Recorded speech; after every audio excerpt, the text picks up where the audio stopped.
Колежки, особено за какви единствени възходи. Процентът на разгореване не е 50%, е 49%, се извиним, е 69%.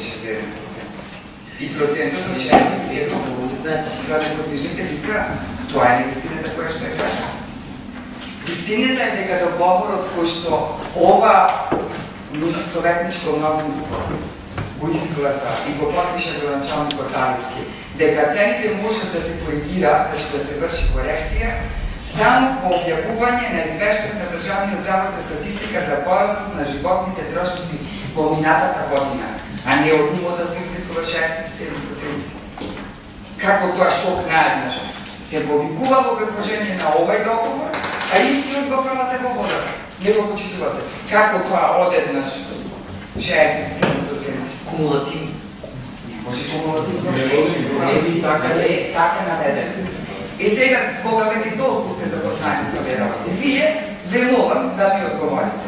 Ова лице, кое што има склучено договор во 2012 година, има син кој што е стечен и има 3000 денари од кајна е таму од Агенцијата за брокување зима месечно. Има пензија од 7500 денари. Сега треба да плаќа 9700 денари. Има едно куѓаре кое што нема услови за живот. Кај ќе оди докторке после тоа покачување? Кај ќе оди? На улица?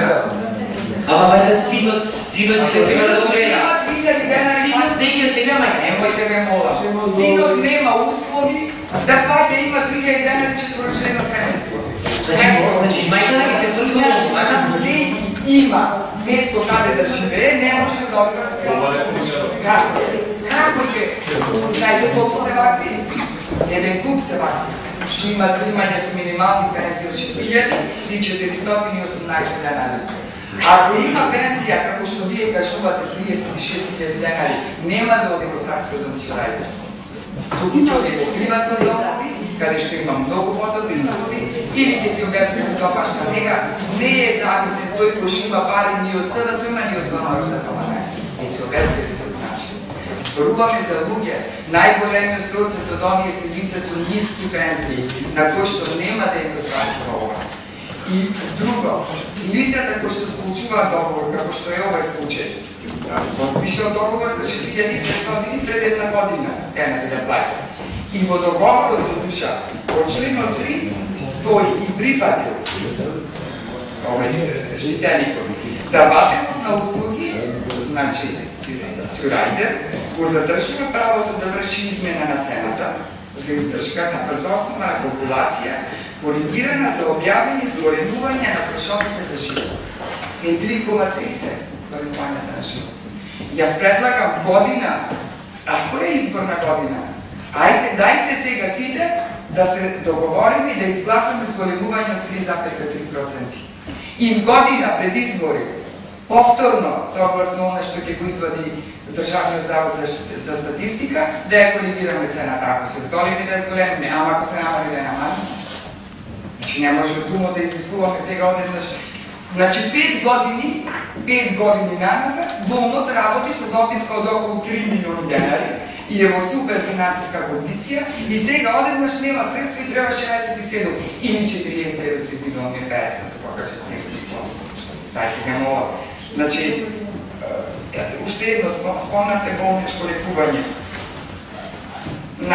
за оние кои што земаат по 10.000 пенсија. Така, еве лице зема 11.000 пенсија.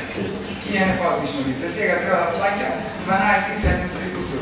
Во договорот кој што така го има заклучено. Како 11.000? Еве има пенсија 11.000, е над 10.000. Така. И е неподвижно лице и сега по новата цена треба да плаќа 12.700. Значи плюс плаќа партиципација за бедени, плаќа за лекови кои што за месец. Еве го договорот. Во што десетно стои да плаќа направени трошоци за лекарство од негативна листа на лекови, како и партиципација или целосен износ за направени трошоци за бедени. На крајот на месец. Ке не објасни директорка да заште. Ова е регулирано со договор кој што директорка да не го измислувам ја и вие.